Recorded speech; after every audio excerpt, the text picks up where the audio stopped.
sebagai guru agama sekaligus guru kelas di 4A.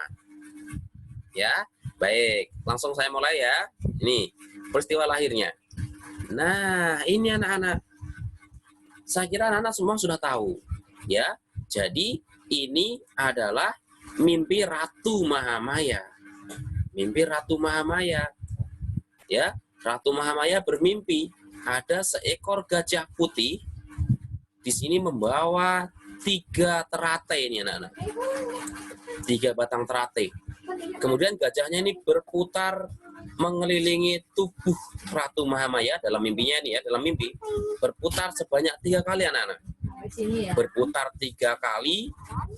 Kemudian setelah berputar 3 kali, gajah ini masuk ke dalam perutnya Ratu Mahamaya, anak-anak.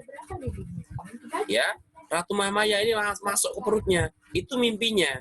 Ya. Nah, yang ingin saya beritahu ke anak-anak, gajah ini siapa, anak-anak? Ya, betul. Gajah ini adalah yang sekarang yang kalian ketahui sebagai budak utama. Yang dahulunya ini adalah menjadi bayi kecil, yaitu Pangeran Siddhartha. Ada yang tahu dari mana gajah ini? Ada yang tahu? Ya, gajah ini anak-anak itu adalah dari alam dewa, dari surga Tusita namanya. Jadi saya ceritakan sedikit ya. Zaman dahulu kala, betapa Siddhartha Gautama itu sebelum terlahir ke rahimnya Ratu Mahamaya, beliau ini adalah seorang raja, anak-anak. Seorang raja. Raja di mana? Raja di surga Tusita. Raja para dewa, anak-anak. Tapi anak-anak, raja dewa tadi tidak bisa untuk menjadi Buddha. Menjadi Buddha syaratnya harus terlahir ke alam manusia, anak-anak. Ya, jadi setelah mengetahui itu di Raja Surga Tusita tadi, langsung beliau ini memutuskan untuk tumimba lahir di alam manusia. Setelah memutuskan untuk tumimba lahir ke alam manusia, raja dari Surga Tusita tadi memilih juga, saya lahirnya ke siapa? Ya, akhirnya raja dari Surga Tusita tadi memutuskan untuk lahir ke rahim Ratu Mahamaya. Lahir ke Ratu Mahamaya ini di kerajaan Kapilawastu. Kerajaan Kapilawastu suku apa ya? Suku Sakya. Begitu. Nah, setelah memutuskan lahir ke sini, raja dewa di Surga Tusita tadi juga mikir, kalau gitu saya lahirnya dalam wujud apa ya? Apakah wujud bayi langsung ke perutnya? Tidak. Ya, raja dari Surga Tusita tadi memutuskan untuk lahir ke dalam perut Ratu Mahamaya dalam wujud, ya betul, gajah putih. Gajah putih melambangkan kekuatan dan kesaktian serta kesucian. Gajah itu binatang yang kuat, yang paling besar. Putih melambangkan kesucian. Ya, nah itu langsung lahir ke perutnya sini. Bertumimba lahir menjadi baby yang kita kenal baby Siddhartha. Ya, jadi itu awalnya. Nah, dari mimpi tadi anak-anak, ketika kamu bermimpi ini, pertama kali ya Ratu Mahamaya ini adalah melaksanakan puasa. Melaksanakan puasa anak-anak ini. Puasa yang disebut dengan istilah Uposatha. Istilah apa? Uposatha atau Atangga Sila. Pernah mendengar? Atangga Sila itu melaksanakan 8 sila, anak-anak. 8 sila. Nah, Ratu Mahamaya pun sama ini. Sebelum bermimpi itu, malam harinya bermimpi ya, paginya itu menjalankan puasa. Puasa dalam agama Buddha disebut Atangga Sila atau Uposatha. Ya, nah itu. Jadi setelah berpuasa itu, malamnya Ratu Mahamaya bermimpi. Nah, nih. Nah, ini tadi setelah bermimpi tadi, Ratu Mahamaya itu menceritakan kepada Raja Suddhodana tentang mimpinya. Lalu Raja Surodana memanggil seluruh orang-orang yang dianggap pintar dalam menafsirkan mimpi, dalam mengartikan mimpi anak-anak. Jadi tadi Raja Surodana memanggil para orang-orang hebat, akhirnya orang-orang hebat itu pada ke istana dan meramalkan tentang mimpi itu. Ya, meramalkannya. Nah, ini kemudian mereka meramalkan bahwa Ratu Mahamaya akan mengandung, akan hamil. Tapi yang dikandung itu adalah bukan manusia biasa, anak-anak. Ya, bukan manusia biasa, tapi manusia agung. Nah, ini anak-anak. Jadi ini adalah tempat kelahiran Pangeran Siddhartha. Apa namanya? Taman Lumbini. Ya, Taman Lumbini ini adalah tempat kelahiran Pangeran Siddhartha. Taman Lumbini anak-anak ini letaknya jauh dari kerajaan.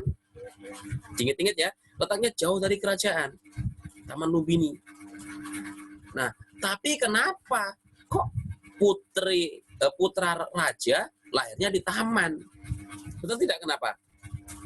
Karena anak-anak, coba diingat-ingat, karena lahir di kerajaan di Taman Lumbini karena tradisi di India pada zaman dahulu, ketika seorang perempuan sudah menikah dan mau melahirkan, lahirnya itu wajib di rumah ibunya.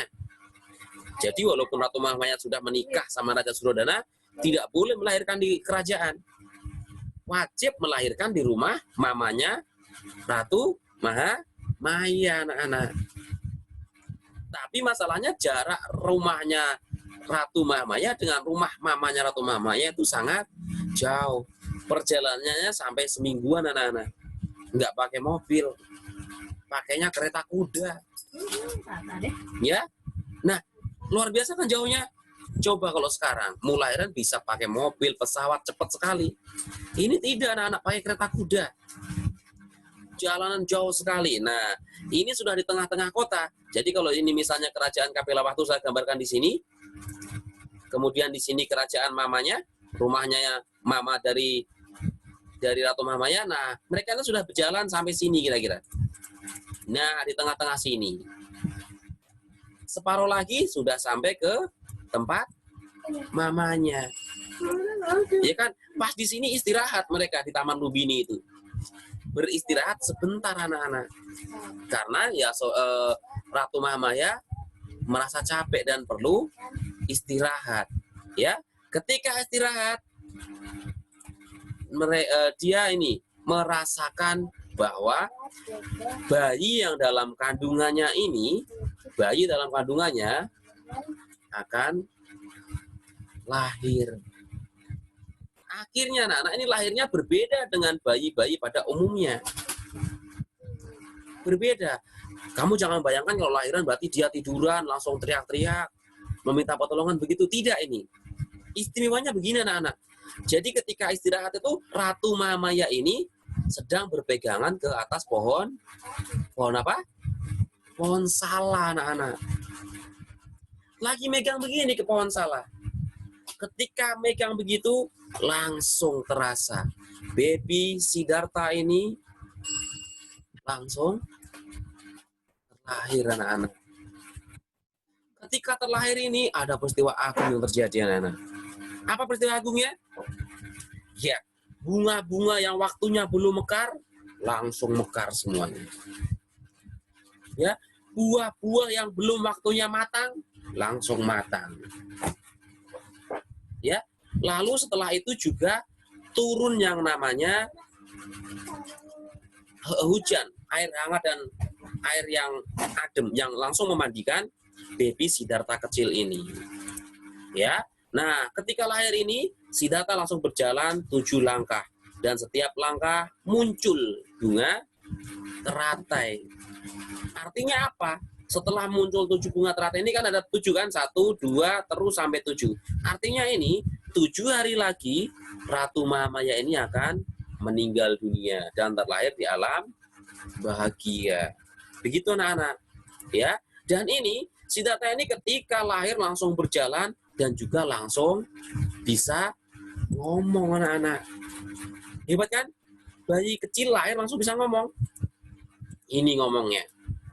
Dalam bahasa Indonesia saja yang kalian baca, akulah pemimpin dalam dunia ini, akulah yang tertua dalam dunia ini, akulah yang teragung dalam dunia ini.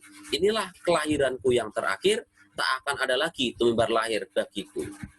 Ini yang dikatakan. Jadi Baby Siddhartha tadi mengatakan bahwa ini kelahiran terakhir. Kenapa kelahiran terakhir? Karena beliau akan menjadi Buddha.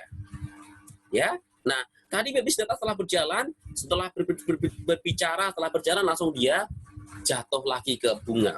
Jatuh dan menjadi baby biasa seperti umumnya yang cuma bisanya nangis. Nah, ini waktu sebelum dibawa ke istana. Ini baru lahir persis di Taman Lumbini tadi. Nah, setelah lahir, kebiasaan di India itu meminta agar anaknya ini diramal anak-anak. Nah, ini diramal, ini Siddhartha diramal. Oleh siapa? Ya, oleh Petapa Asita. Ini Petapa Asita. Petapa Asita itu petapa yang paling sakti pada zaman dahulu. Tapi ada keistimewaan. Petapa Asita ini ketika melihat Baby Siddhartha, Petapa Asita langsung tertawa anak-anak. Tertawa terbahak-bahak. Ada yang tahu kenapa? Ya, tertawa dikarenakan Petapa Asita ini melihat bahwa Buddha, Bodhisattva Siddhartha telah lahir ke dunia. Tahu Bodhisattva? Bodhisattva itu calon Buddha.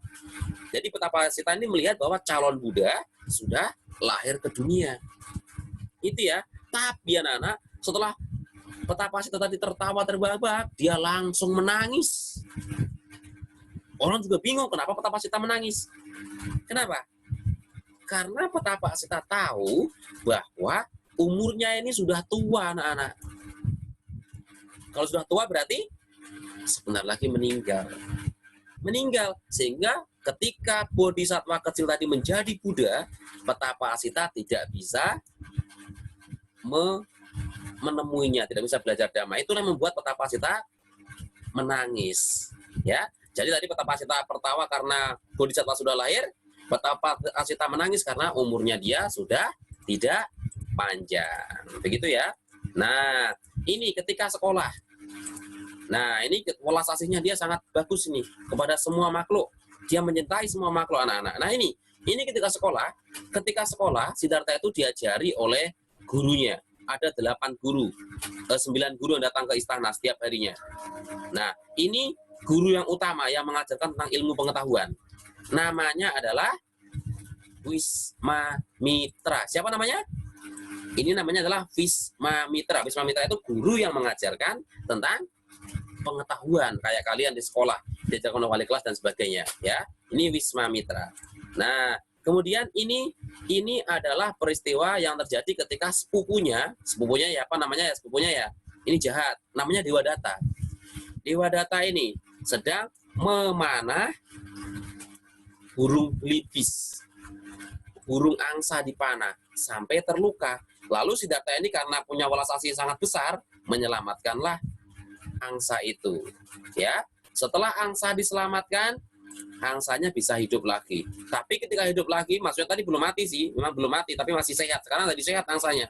Setelah belibisnya ini sehat, lalu diminta lagi Dewadatta. Tapi tidak diberi anak-anak. Akhirnya hal ini sampai dibawa ke pengadilan. Zaman dulu sampai ke pengadilan loh.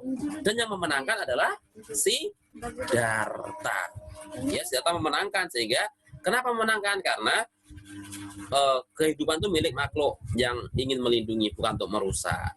Ya, terus sedikit lagi akhirnya sama Siddhartha burung tadi dilepaskan. Ya, nah ini materi terakhir. Ya, yaitu upacara bajak sawah. Kalian kemarin kelas 3 mungkin sudah tahu. Kelas 3 sudah ada belajar perayaan membajak sawah. Perayaan membajak sawah ini adalah perayaan yang dilakukan di penduduk India pada zaman dahulu ketika dia mau bercocok tanam. Dan itu istimewanya apa anak-anak? Istimewanya adalah satu, itu perayaan membajak dihadiri oleh raja. Kemudian rajanya itu membawa luku. Luku itu bajak. Ini ya bajaknya ini anak-anak. Luku yang terbuat dari emas. Sayang sekali kan emas bisa dipakai di badan, ini buat membajak sawah. Nah, itu ada tradisinya anak-anak. Nah, waktu pertama kali Siddhartha kecil diajak ke sana, nah ini Raja Surodana ya, ini bajaknya. Yang di depan ini yang namanya lupu tadi, yang menancap ke tanah. Ini terbuat dari emas. Ini Raja Surodana yang mengawali membajak. Nah, ketika di peristiwa membajak sawah tadi, nah ini, Siddhartha Gautama itu tidak senang. Dia melihat makhluk disakiti. Satu, kerbau dicambuk. Sakit tidak? Sakit. Yang kedua, beliau melihat ada seekor kadal dimakan sama ular. Ular lalu dimakan sama elang. Dia melihat itu. Melihat hal itu, Siddhartha langsung menjadi tidak tenang. Beliau sangat sedih, anak-anak. Sangat sedih. Apa yang dilakukan ketika sedih? Siddhartha kecil tadi langsung pergi bermeditasi di bawah pohon jambu. Dan ketika bermeditasi di bawah pohon jambu ini, keistimewaannya yang terjadi adalah bayangan pohon jambu selalu menutupi dirinya. Misalnya matahari dari sini, bayangannya kemana? Di sebelah sini kan bayangannya. Betul tidak? Bayangan pohonnya. Tapi ini tidak. Bayangannya malah ke sini. Tuh, aneh nggak?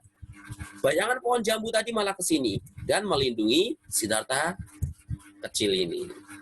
Ya, itu yang terjadi. Bayangan pohon jambu tadi selalu melindungi Siddhartha Gautama walaupun arah mataharinya dari mana-mana. Ya. Nah, setelah itu anak-anak, pada saat itu langsung para raja ini mencari. Para penduduk sini mencari kemana baby Siddhartha dan menemukanlah sedang bermeditasi. Dilaporkan ke Raja Surodana dan Raja Surodana langsung memberi hormat dengan bernamaskara untuk yang ketiga kalinya. Ya, jadi itu saja anak-anak yang perlu saya sampaikan untuk tahap 1 ini, pendidikan agamanya. Ya, nah nanti kalian langsung lihat grupnya. Ya, lihat grupnya. Kenapa? Di grup nanti langsung ada info untuk mengerjakan soalnya, ya. Namun sebelum itu coba saya minta untuk berfoto dulu. Berfoto dulu, silahkan. Senyum yang manis. Saya mau foto dulu, ya. Masih ada 2 menit sebelum mati zoomnya. Ya, Joseph Deep nggak kelihatan mukanya. Coba, ya. Oke, saya mau foto dulu ya. 1 di halaman 1 ini, baru di halaman 1. 1, 2, 3. Oke, tunggu sebentar.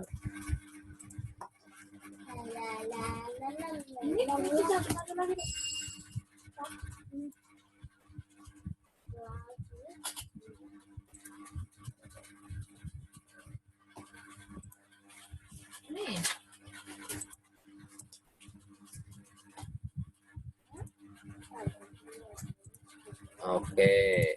Kemudian sekarang ke halaman 2. Coba halaman 2, senyum, lihatnya ke kamera. Ya. Oke, 1, 2, 3. Oke, tunggu sebentar.